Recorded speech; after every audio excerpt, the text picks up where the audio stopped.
Yo, what is up, guys, and welcome back to another episode of This Week on the Internet, a series where we cover what happened on the internet in the past week. I have also created a playlist for all the past episodes. The playlist will be in the link down below, so if you want to go back and watch the other episodes, you can.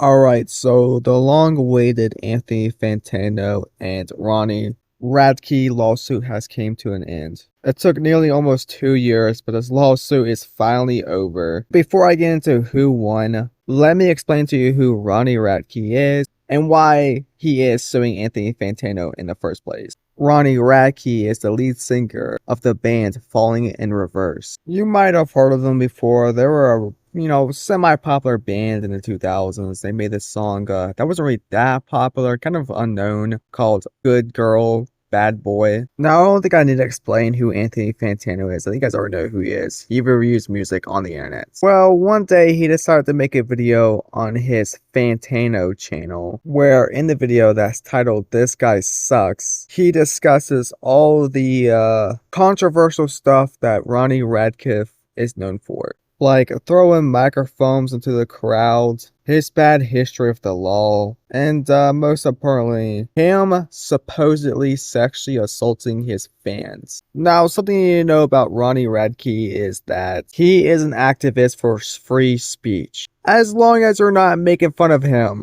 If you make fun of him or his music, he'll attack you on Twitter for days. Now, the Anthony Fantano and Ronnie beef actually started simply because Anthony Fantano made a video on Ronnie's new album and called it trash. And this single is indeed pretty bad, okay? Not as bad as KSI's. You know what song I'm talking about. But me saying your song is bad shouldn't start a Twitter war, especially if you're an advocate for freedom of speech. I get that it's kind of annoying when something you worked hard on gets called trash, but you just move on, okay? Now, going back to Anthony Fantano's video, of course, Ronnie Radke would get word of it and be like, well, actually, I'm gonna sue you for defamation because you lied in this video.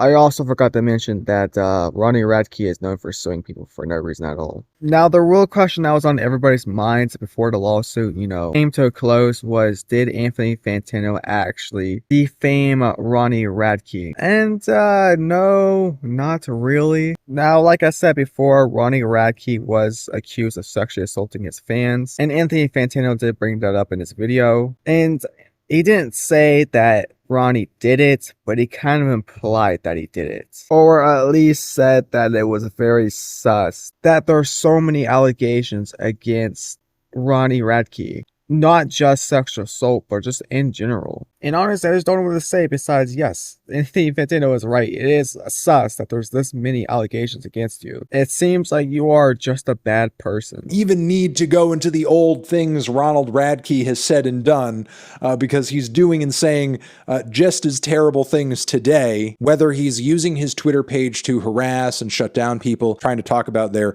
experiences having been sexually assaulted. And he doesn't do the same thing that maybe some other artists do. When they're hit with similar allegations, they might make a statement. They might apologize. They might disappear into the shadows, never to be heard from again because they're cowardly pieces of shit. But no, not Ronald. Ronald doubles down and sues. And the long story short, because I think reading court documents are very boring, they dismissed the case and agreed with Anthony Fantano. And that Anthony Fantano was expressing free speech and did not defame Ronnie Radke. The irony is actually crazy here. Because like I said, Ronnie Radke is such an advocate for free speech and he lost to free speech. And Ronnie Radke has to pay for Anthony Fantano's attorney fees and costs. And he can appeal, but it would cost him more money too. I'm so glad that Ronnie Radke actually lost the lawsuit. Well deserved, because Ronnie Radke is such a douchebag.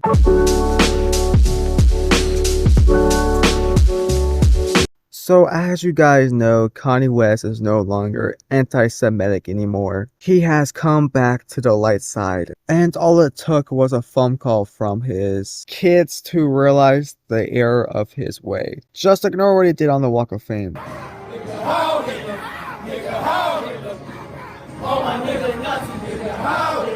Look, we all can't be perfect. Yes, was he tweeting about God and no longer being anti-Semitic while his tour group was singing that lovely lullaby while around Diddy's star?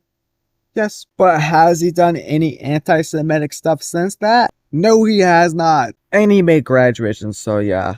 That just means Kanye West is back. And honestly, I think he should just cancel all his new projects and just do graduation too. Anyways, enough of yapping. Let's just begin catching up with Kanye West. So Kanye West released a new single called Alive 3.0 with NBA Youngboy. And hey, it's actually not a bad song. It's got a pretty fire beat. And I know that Kanye West in the background is saying alive, but it kind of sounds like he's saying I'm about to fart. So that's the only thing that's kind of just throwing me off of this song. I'll give it like a 7 out of 10. But I haven't listened to the whole thing because I'm saving it for probably a different video on my main channel. Ye also did like an interview with Sneeko. I have no idea who's even interviewing Kanye West, if it is Sneeko or not, because they're using like some distorted voice filter. I don't know why they're doing that. And to be honest, it's a little bit cringe.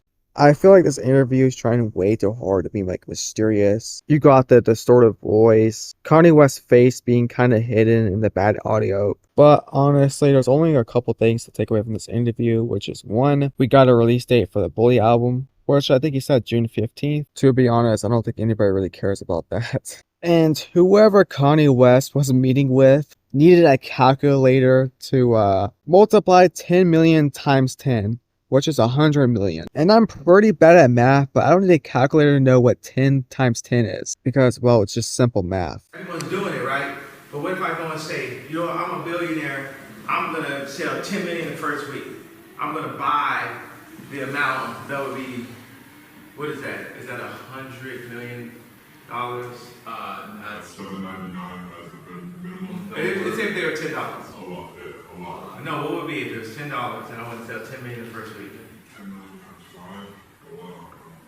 No, if it was 10. $10 times 10 million. It's going to be $100 million. It's just Alright, enough of that. Kanye West and Drake did like a concert recently. But it's kind of surprising that Drake did a concert of Ye after everything he's said and done. But I guess Drake don't care. I don't think Drake cares about his money. And during the entire concert, Kanye West wore a free Hoover shirt. And later, he would tweet this, which reads, "Words can't express my gratitude for our devoted, enduring President Donald Trump for freeing Larry Hoover." And you probably have two questions now. Why does he care so much about this Hoover guy? And who is Larry Hoover? Well, I got one of those questions for you. This dude literally was a former gangster / kingpin, and he literally started a gang called the Disciples. You cannot make this up. And you can probably wonder what he got arrested for, which is obviously murder, and he's been locked up since the 70s. Why does this guy need to be free again? You know, this might sound a little bit controversial, but I feel like he probably deserves to be behind the bars. And maybe people are just retarded and don't understand who Larry is or don't know who he is. But why are we in the comments praising that he's getting freed?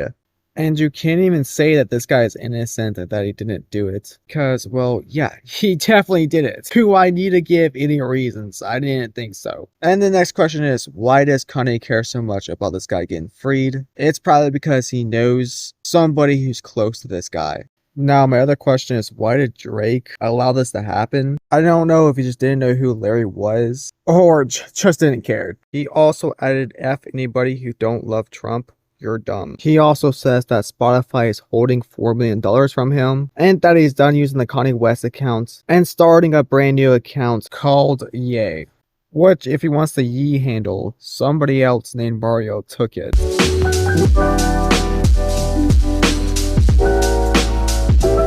Now, the last thing I want to talk about is going to be quick, okay? It's a little bit of a channel update and a question. So, as you guys know, I don't really do one type of commentary videos. I usually kind of just do them all. Like, sometimes I'll cover a random internet drama. Other times I'll talk about, like, locales. And then maybe here and there I'll talk about comedy drama. And then on top of all that, I also do these topic style videos, which is like 3 small internet dramas into one video. And my question is to you, what would you want to see more of? Or if you like the variety of content on this channel, then also tell me down below. Anyways, subscribe, and I'll see you guys next one. Bye.